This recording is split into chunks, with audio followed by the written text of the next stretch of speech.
Bienvenue sur le podcast Fais voyager ton entreprise.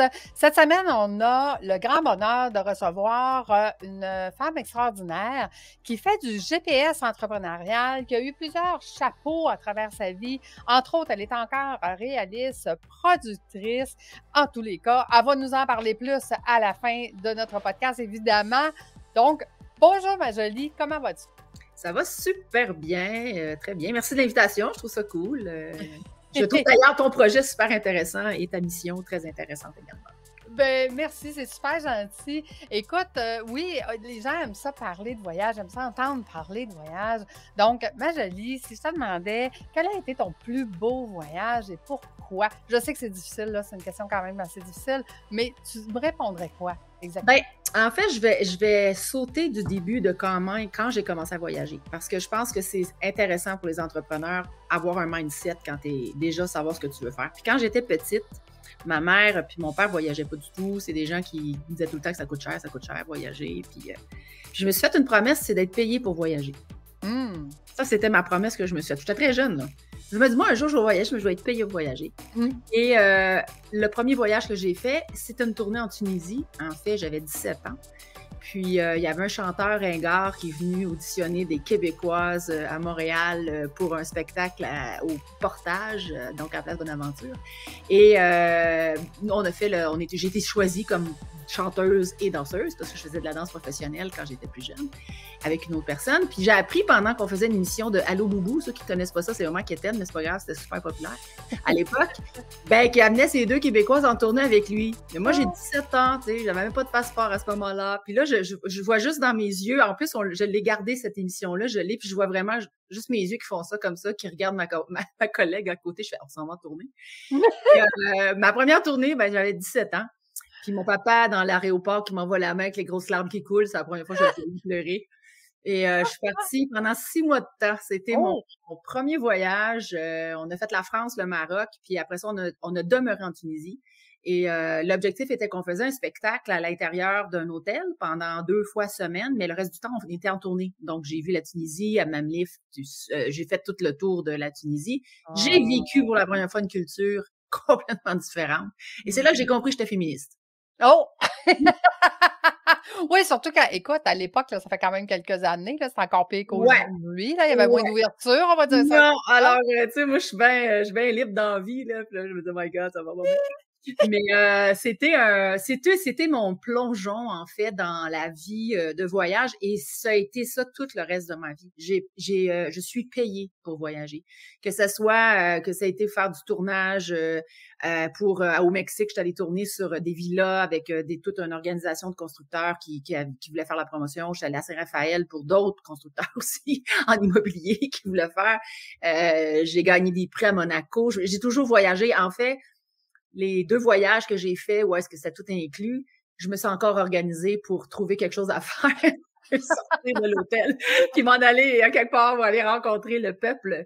Moi, j'aime ça, l'humain, j'aime rencontrer. Donc, c'est rare que je fais des voyages juste pour voyager.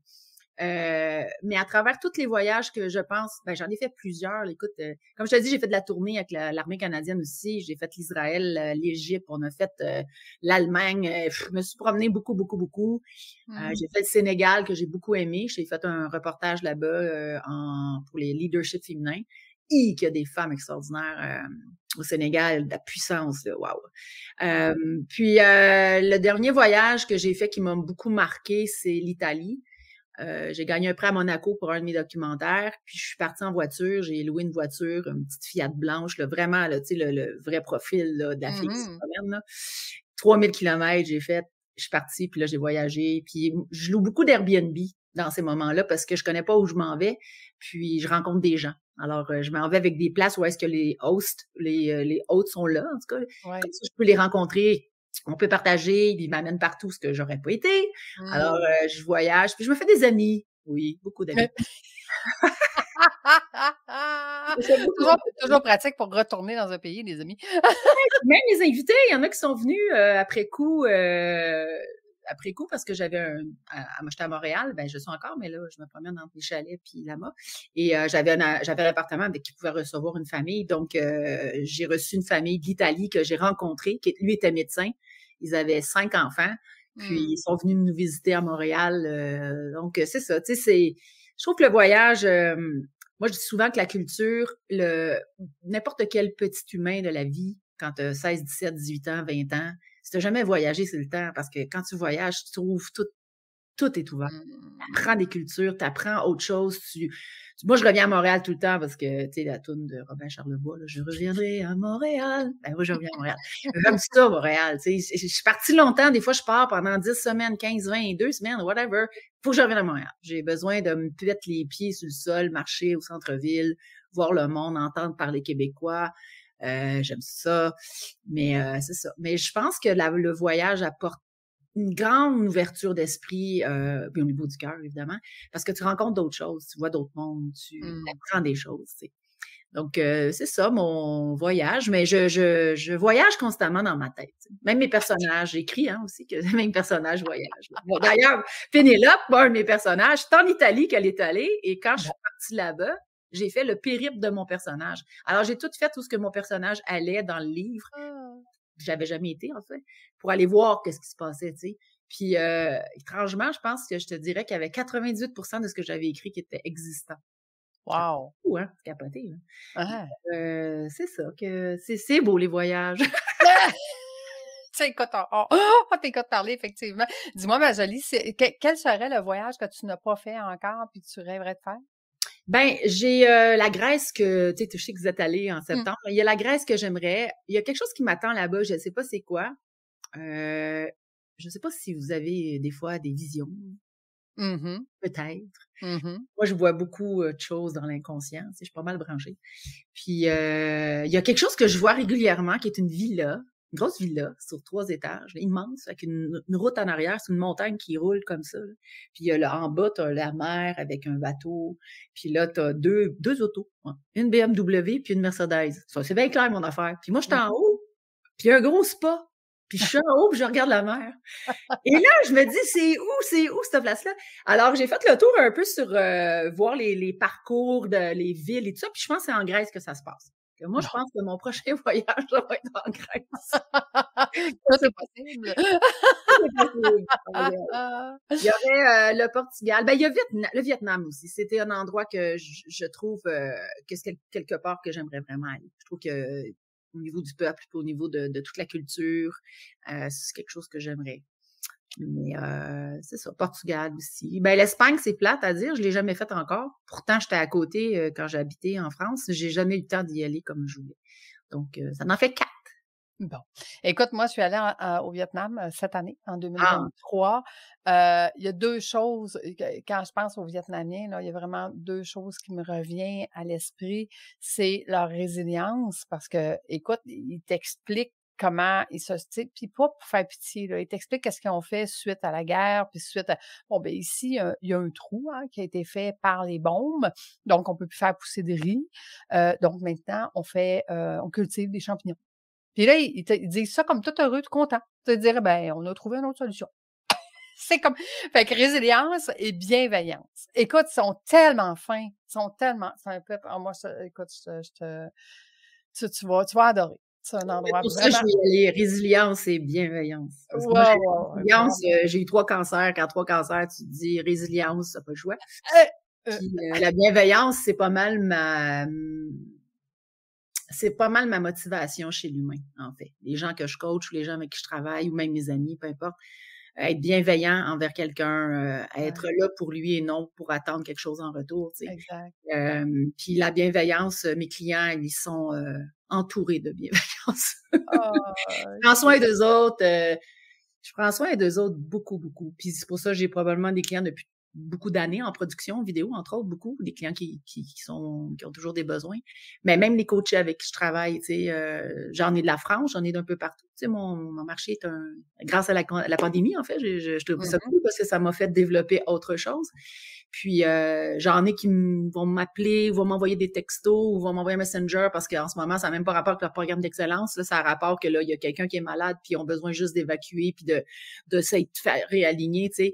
Et je vais toujours prendre le temps, tu sais, parce que la mm, maladie, ça peut frapper n'importe qui. Puis je sais, j'ai passé par là. Puis moi, j'ai été chanceuse, j'avais un coffre d'outils bien plein, mais c'est pas tout le monde. que ça donne qu'ils ont un coffre d'outils bien plein.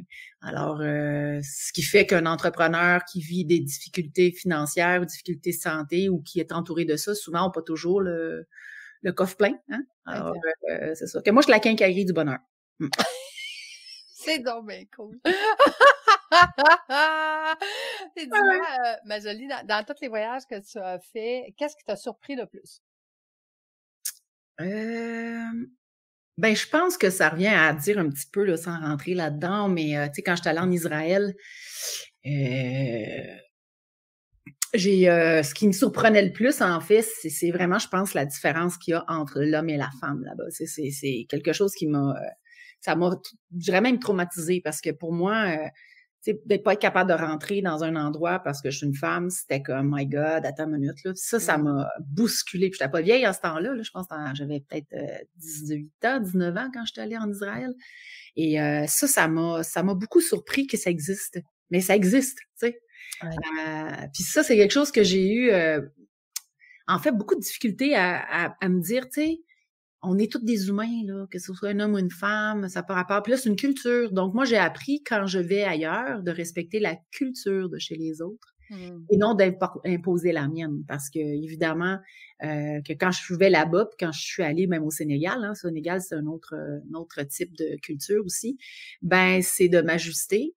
Je pense que ce qui m'a le plus surpris, c'est justement la différence entre une femme et un homme dans le côté de côté des humains qui me rejoint pas pantoute, là. Okay. Dis-moi, si je te demandais, qu'est-ce que tu as goûté qui était le plus surprenant? Hey boy! Attends, je reviens au Sénégal parce qu'on a mangé justement des poissons. Tu sais, les autres, ils mangent à peu près tout, là. Non, je te dis, gaspille rien, là.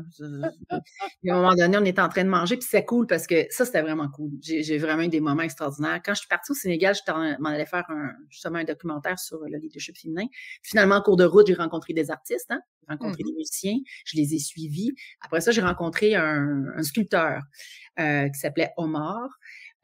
Puis magnifique ce qu'il faisait. Puis là, ben évidemment, je suis faite OK, j'étais curieuse. Puis là, bon, on s'est liés d'amitié. Là, j'étais là comme 10 semaines qu'on était temps de se voir. Puis là, il m'a amené chez sa famille. Puis c'est toutes des familles de sculpteurs, en fait, de génération en génération, des générations.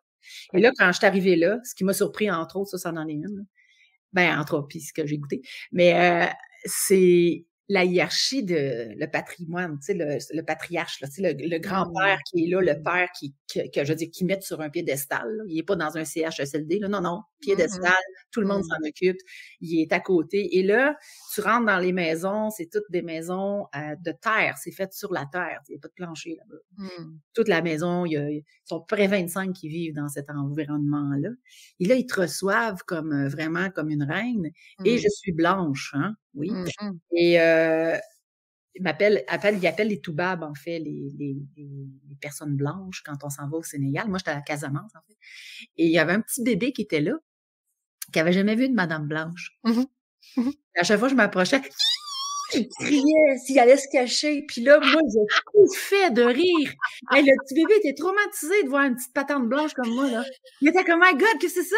Puis la mère non plus n'avait jamais vu une blanche. Puis parce qu'en fait, c'est une communauté, hein. C'est des gens qui vivent pas partout. C'est pas vrai que parce que t'es en 2000, je me rappelle plus l'année que je suis allée, en 2015. Genre en 2015, dans ce temps-là, qu'ils ont toutes vu, tu sais. Alors, j'ai tellement ri, mais eux étaient tellement mal à l'aise. Puis je leur disais, non, c'est correct, c'est correct. Et j'ai même filmé ça. J'ai capté ce moment-là du petit bébé qui me regarde puis qui crie et qui a peur de moi. Et je vais revenir à ce que tu m'as posé comme question, don't worry. Il n'y a pas de souci.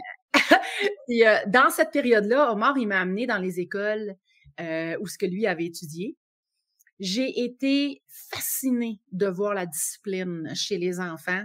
Moi, je suis rentrée dans une des écoles, j'étais à une maternelle, au niveau maternel. Les enfants étaient tous assis par terre puis attendaient. Ils n'attendaient pas moi, là. Je n'étais pas supposée être là. Je rentre, ils attendaient le professeur. Ils sont tous assis. Personne ne dit un mot. Ils sont tous habillés avec leurs petites fesses et tout, ils sont tous assis là. Puis moi, je rentre, puis je fais comme OK. Puis Omar, il dit attends, il dit le professeur va s'en venir. Tu sais. Alors là, la professeure, elle arrive. Elle a dit aux enfants, vous pouvez vous lever, les enfants se lèvent. Là, je me dis, mais non, ça fait 15 minutes qu'ils sont assis là, qu'ils bougent pas. mot, là, assis là, tu sais. Là, je me dis, attends une minute, là, quelque chose n'a pas compris. Alors là, je fais comme, OK, là, tout ça. Puis là, ben, Omar m'amène dans différents endroits, dans les classes différentes. Et là, je me fais demander par des jeunes de chanter. Puis là, je me dis, mais qu'est-ce que moi chanter? Tu sais, je veux dire. Alors, j'ai chanté café, café. Je me suis mis la toute. Écoute, puis là, je dansais. Puis là, écoute, les enfants, là, ils pouffaient de rire. Ils sont venus danser, ils sont venus chanter avec moi. Puis là, je me dis, mais où c'est que je suis rendue? C'est comme dans un environnement que tu te dis, mais qu'est-ce qui se passe, là? Alors, c'était magnifique. Puis j'ai vu une discipline absolument extraordinaire. Et je suis très blanche à côté de ces beaux gens-là. Les autres, c'est très foncé. Non, je te dis, là, je me trouvais pâle. Puis j'étais bronzée à peu près dans ce temps-là, mais j'avais quand même pris un peu de soleil quand même en 8 semaines au Sénégal. Ouais. Et là, pour finir avec ton histoire de ce qu'on a mangé, je me suis retrouvée chez la famille d'Omar, puis là, avec le petit bébé qui crie. Et là, on est tous assis par terre avec la nappe et tout, puis ils mangent avec leurs mains. Littéralement, avec tout, ils lavent leurs mains toutes les 2 secondes, c'est très, très propre et tout ça. Et là, ils m'ont servi un plat. Puis là, ben, moi, j'ai regardé le plat. J'ai fait, c'est bizarre, ça a des yeux, cette chose. C'est comme bon. Puis là, t'oses pas trop pas manger parce que là, tu te dis, tu vas leur, tu sais, je veux pas manquer de respect, tu sais. Mais je me rappelle avoir avec mon doigt creusé un peu comme ça pour pousser l'œil. Parce que moi, c'est l'œil. Il me regarde, il m'examine. C'est le petit œil, tu sais. Là, je me sentais mal à l'aise, je me sentais revue. Regardez. Alors, j'ai tassé l'œil une fois, après ça, tassé l'œil 2 fois. Omar me regardait, puis il savait très bien que je tassais les yeux, tu sais. Et là, il me dit, si tu veux pas la manger, moi, je vais la prendre. Oh, oui! Vas-y, mon ami! Alors, il est reparti avec la tête, puis les 2 yeux qui faisaient ça de même, gling, gling, là, c'est super cool. Ouais. Mais j'ai goûté à des bonnes choses.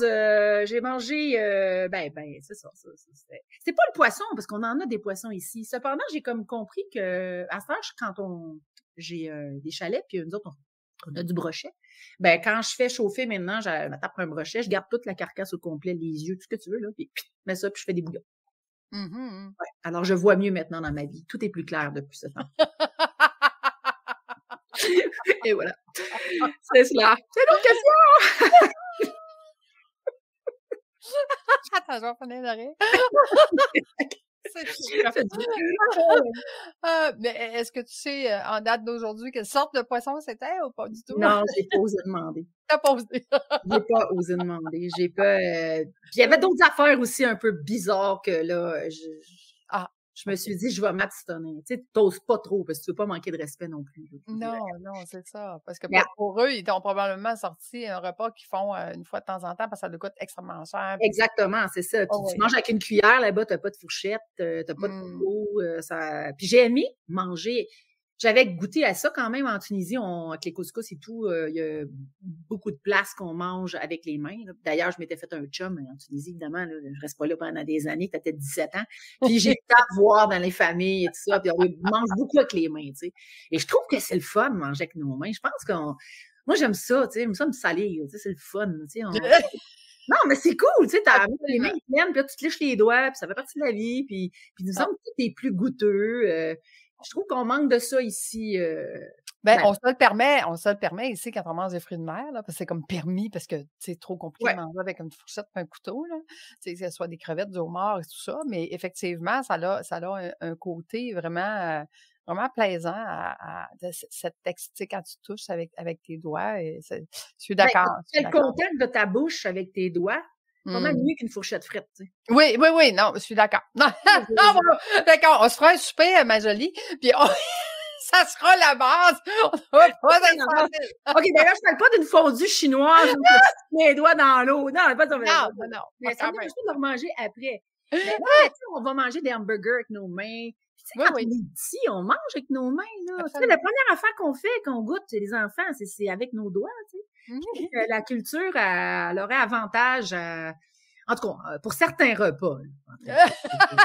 Ça peut-être pas dans spaghetti pas mal avec les doigts, ça risque d'être... Mais ils ont le poignet, hein, ils roulent ça, là, ping, ping, ping, ping. Là, t'es comme, mon Dieu, ils font des petites boules. Puis ils sont capables, ils sont habitués. Je pensais pas te parler de ça, en tout cas. Moi, j'ai toujours des questions surprenantes. Dis-moi, qu'est-ce que tu as vu qui t'a le plus marqué?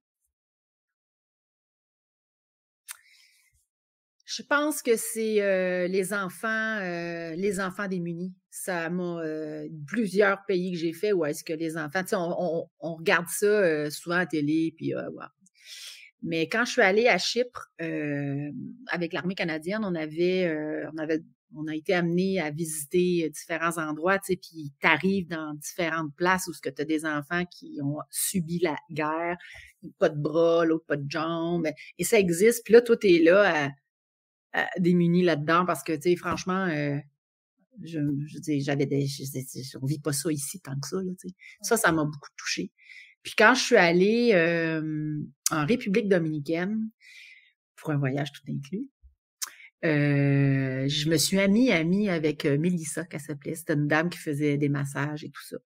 Et elle me racontait que sa fille n'avait jamais vu la mer. Parce que là-bas, ils ont une place où est-ce que c'est pas comme au Mexique. Tu sais, au Mexique, tu as des endroits, des plages publiques où ce que le monde peut y aller, les citoyens peuvent y aller.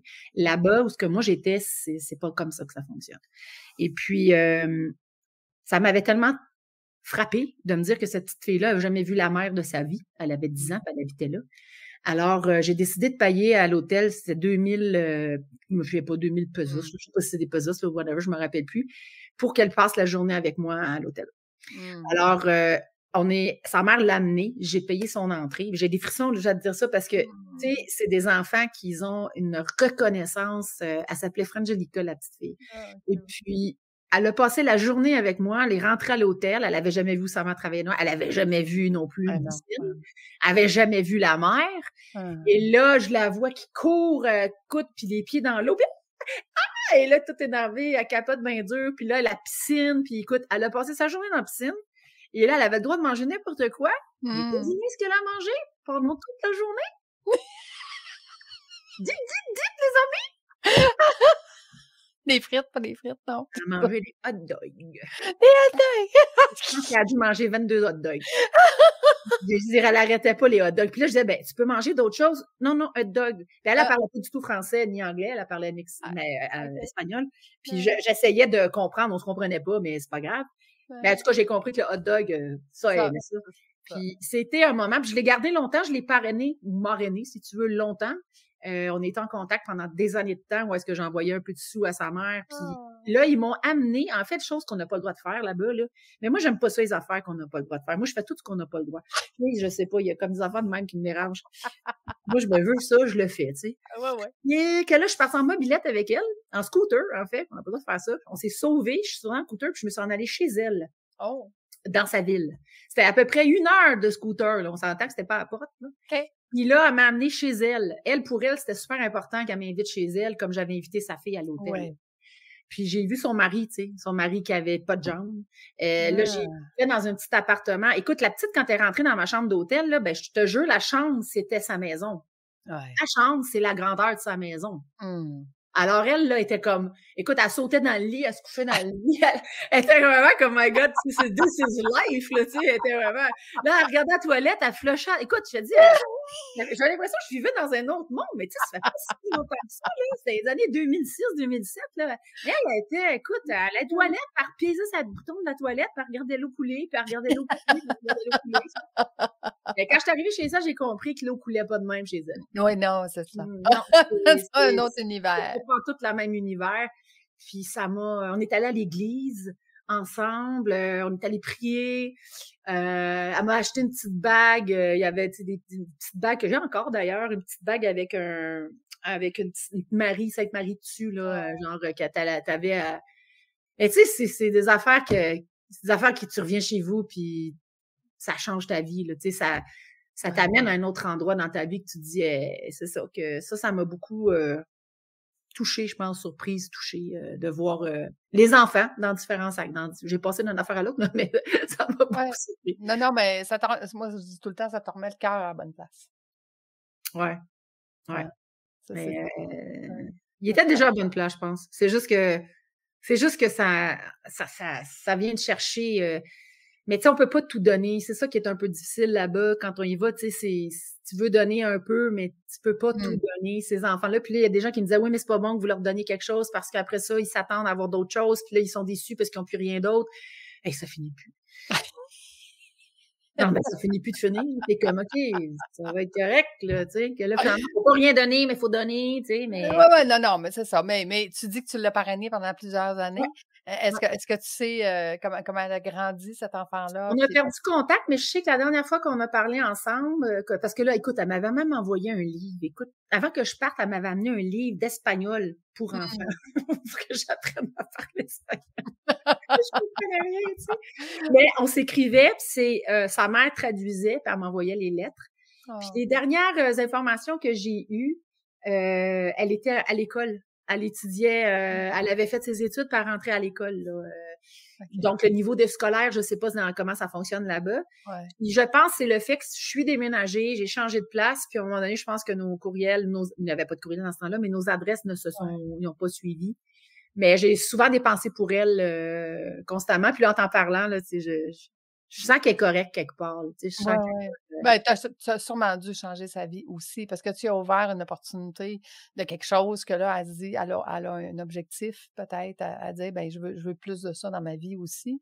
Donc, tu sais, d'ouvrir ces portes-là, ne serait-ce que pour les autres, que pour soi ou tu sais, moi, je dis tout le temps, tout est possible, mais si tu sais pas que c'est possible, c'est difficile. Tu sais, quand tu sais que ça existe, ben ça devient beaucoup plus possible. Oui, ça devient plus facile quand on le sait, tu sais. Tout à Toujours fait. pas le possible existe dans l'impossible, mais quand tu commences à voir que c'est facile après que tu saches que le possible existe. Exact. Mais dis-moi, ma jolie, là, écoute, tu nous en as parlé un peu de tout, un peu de ce que tu fais, mais aujourd'hui, ton travail consiste en quoi? Parce que je sais que tu accompagnes quand même au niveau du leadership féminin, mais tu n'as pas juste ça comme chapeau. Parle-nous de ce que tu fais. Ben, je te dirais que principalement, j'ai retrouvé mes grands amours, qui est la production vidéo. Je fais ça depuis longtemps. J'avais arrêté dû à un cancer assez agressif en 2020, puis après ça, il y a eu la pandémie. Mais comme je disais, j'ai réouvert mon marché avec le marketing de soi. Marketing de soi, c'est vraiment comment apprendre ça à se vendre sans se vendre. Donc, basé sur notre authenticité, basé sur qui nous sommes dans notre savoir-être. Puis, quand je suis revenue de tourner en 2018, justement, après le documentaire, je suis allée en tournée pour mon premier livre, qui est précis ici, J'ai besoin d'être aimée. J'étais allée faire une tournée en France avec tout ce projet-là, le documentaire puis le livre. Puis, tu sais, c'est correct quand t'es dedans, mais quand ça fait 5 ans que t'es dedans, puis tu te présentes tes affaires, puis tu vois du monde qui sont en phase terminale constamment, parce que je donnais beaucoup de conférences en oncologie. Je suis revenue de là, puis je me suis dit, là, faut que tu changes, faut que tu retournes à tes amours. Moi, je fais du marketing dans la vie, j'ai tout le temps fait ça ma vie, puis je coach professionnel en PNL, puis je me suis dit, j'ai envie de donner ce qui fait de moi le succès que j'ai. Tu sais, le marketing de soi, c'est la force. J'ai gagné des prix que je sais même pas pourquoi. Il m'est arrivé plein d'affaires, je sais pas pourquoi. Puis au bout de ligne, quand je commence à regarder ça, c'est pas tant savoir-faire, mais c'est plus mon savoir-être qui a fait que je me suis rendue où je me suis rendue dans mes succès. Alors, j'ai parti le programme de marketing de soi. J'ai écrit un livre. Mon éditeur m'a dit, j'aimerais ça que tu me fasses un livre. J'avais fait de la conférence déjà. Puis là, j'ai écrit le livre en question. Puis en 2020, février 2020, c'est ça, la pandémie est arrivée. Puis j'ai été déclarée avec un cancer agressif, très, très agressif. J'ai dû être opérée d'urgence, puis je suis rentrée en février. Ils m'ont opérée. J'ai fini les corrections du fameux livre-là, ça, la morphine, c'était super le fun. Si vous lisez le livre, il y a des choses bizarres. Ce n'est pas de ma faute. C'était parce que j'étais quelque peu gelée. Un petit peu. Mais je voulais absolument le sortir. Tu sais, moi, je vis comme si c'était toujours ma dernière journée de ma vie. Tu sais. Ouais. J'ai toujours l'impression qu'il faut que je fasse tout ce que j'ai à faire parce que si je le fais pas, je sais pas si je vais être encore là demain. Tu sais. Je sais que c'est peut-être obsessif, mais après 3 expériences, tu dis, ben... Alors, j'ai réussi à faire le fameux livre, fini les corrections, et la pandémie est arrivée, et le livre est resté dans des boîtes chez les libraires, et il a sorti beaucoup plus tard. Mais, malgré tout ça, ça m'a pas empêché de commencer mes programmes de marketing de soi. Et j'ai été invitée dans différents endroits, dans les formations, dans des centres de formation. Exemple, en home staging, ben, j'étais allée leur donner des cours de marketing de soi. Donc, j'ai commencé à ouvrir mon marché vraiment comme ceux qui ont des centres, des centres de formation, qui ont envie que leur monde apprenne à vendre leurs services et qui y sont après qu'ils aient tout fait leur formation. Parce que le problème, Tu peux avoir bien des diplômes sur les murs, mais ça veut pas dire que tu vas être capable de te vendre, de faire tes offres de service, de connaître ta vraie valeur marchande, puis être capable de se dire, voici ce que je vaux, voici où ce que j'en suis. Et ça a fait boule de neige. J'ai fait beaucoup de webinaires, ramassé beaucoup de gens. Les gens sont venus, ils ont fait des programmes d'excellence. Puis c'est ça, que j'accompagne les gens en programme d'excellence après coup, à travers le marketing de soi, mais aussi au niveau tout ce qui est au niveau blog, parce que je fais des sites Internet par la bande. Je pense que l'ouverture que j'ai, moi, je m'appelle le multitask. Tu sais, je suis vraiment clé en main. Donc, quand j'ai des clients qui viennent à moi pour différents projets, ils sont obligés de sortir ailleurs. Tu sais, ils ont vraiment le clé en main. Puis c'est ça, que je fais de la vidéo aussi professionnelle. Donc, les compagnies qui veulent... pas juste les compagnies, là, j'ai des auteurs, j'ai différentes entreprises qui veulent, dépendamment de ce qu'ils ont envie de mettre en branle, ben, je vais faire l'analyse du marché avec eux, je vais regarder les compétiteurs, qu'est-ce qu'ils offrent, comment eux veulent se démarquer aussi également. Encore là, la compétition, c'est des bons amis pour moi. Tu sais, c'est des gens, je vois qu'est-ce qui se fait, puis c'est jamais d'essayer de faire du plagiat, mais c'est beaucoup plus d'apprendre qu'est-ce que t'aimes de quelque chose, puis d'être capable de le mettre à ta sauce. Tu sais. Exact. Donc, je vais voir avec eux, puis là, je leur crée un storyboard, je leur fais toute la mise en place de l'idée de la vidéo qu'ils vont avoir. Pour ça, je m'occupe des tournages, on fait le tournage, je fais tous les montages, puis tout ce qui est audio aussi. Puis que je fais pas mal ça, puis pas mal d'accompagnement entrepreneurial, pas tant de démarrage d'entreprise, mais vraiment plus comme quelqu'un qui veut apprendre à se démarquer dans qui il est, comment vendre son service. Alors, j'ai toutes sortes de monde. J'ai des avocats, j'ai des médecins spécialisés, j'ai des gens en home staging, j'ai des courtiers immobiliers, j'ai différentes personnes, j'ai des auteurs. C'est pas limité à un style d'entrepreneur. C'est vraiment par rapport à comment tu veux monétiser tes acquis, puis comment apprendre à te vendre sans vendre, pour être capable de vivre de ton métier. Tu sais, je veux dire, moi, depuis toute ma vie, je n'ai jamais fait autre chose que de travailler dans le domaine artistique. Aujourd'hui, je regarde ma vie, je suis libre financièrement, j'ai des acquis en immobilier, toujours en étant en milieu artistique. Ben, il y a quelque chose que j'ai fait que beaucoup de gens ne savent pas faire en partant. Donc, c'est un peu ça que j'amène. Puis la maladie, ben, ça a ses belles forces, en fait, ça a des belles forces, en fait, parce que ça t'amène à focusser sur ce que tu veux vraiment dans la vie. Puis de laisser tomber tout ce qui est toxique, puis toutes les choses qui sont inutiles, là, tu sais. Ouais. Puis c'est ça. Puis dernièrement, ben, j'ai eu mon podcast, c'est comme ça qu'on s'est connus. Il roule très bien sur le marketing de soi, il est sur Spotify, puis toutes les plateformes de diffusion. Puis ça roule bien, c'est le fun, j'aime bien ça. Les gens aiment bien ça. Ton podcast, c'est quoi son titre sur le marketing de soi? Le marketing de soi. C'est vraiment Ose être ton meilleur levier financier. En fait, c'est le même titre que le livre. Mon livre, Le marketing de soi, Osez être votre meilleur levier financier grâce à votre authenticité. J'en parle beaucoup dans mon podcast parce qu'en fait, je pense que c'est un guide en cette étape que tout le monde devrait avoir. Tout le monde étant, je généralise, même si je suis analyste, je généralise. Tout le monde devrait avoir mon livre. Écoute, tu nous enverras le lien où est-ce qu'on peut se le procurer. Je mettrai ça dans les notes de l'épisode avec un grand plaisir. Mais sinon, ma jolie, c'est où l'endroit qu'on peut te retrouver le plus facilement? Ben, je suis pas mal, je te dirais, sur Ma Jolie Dion. Je veux dire, mon site Internet est là, le podcast est là. Sur Facebook, mon mur est public. Donc, il y a Ma Jolie Dion qui est plus ma page professionnelle, mais j'aime mieux ma page personnelle. Cependant, les gens maintenant peuvent suivre. Tu sais, à l'époque, on avait juste des amis, puis il fallait que les gens soient des amis. Moi, je prends plus d'amis. Donc, par contre, tu peux suivre ma page, puis je vais être là. Mais pour me retrouver plus facilement, il va y avoir, je vais accompagner de production, Zumbuzz Production, mais Ma Jolie Dion, les gens peuvent me retrouver là-dessus. La plupart du temps, mon .com, majoliedion.com. Puis sinon, c'est ça. C'est ça. Écoute, un grand merci. Merci d'avoir été avec nous aujourd'hui. Très apprécié. J'ai adoré notre moment ensemble. Je suis sûre que les auditeurs vont adorer aussi. Je les remercie d'avoir été jusqu'à la fin. Donc, on les invite à aller acheter ton livre, évidemment. Oui! Puis moi, ben, je vais être la première, puis j'aimerais l'avoir dédicacé. Si vous ben, j'aimerais ça aussi. J'aimerais ça te dédicacer. Alors, de toute façon, on est dû pour se faire une fondue avec nos doigts. Absolument. Donc, à la limite, t'amener un livre, puis on pourrait commencer à regarder une planification de voyage. Donc, il y a des auditeurs qui vont avoir de s'en venir. Peut-être qu'on va avoir quelque chose ensemble en train de se planifier quelque chose, là, pour un voyage d'immersion, là. Tenter, là. Ça bouge dans mon esprit, là. Bien accompagné, ça fait la grosse différence, tu sais, parce que, regarde, ma première réaction quand je t'ai dit, ah non, j'ai pas le temps de m'occuper de ça.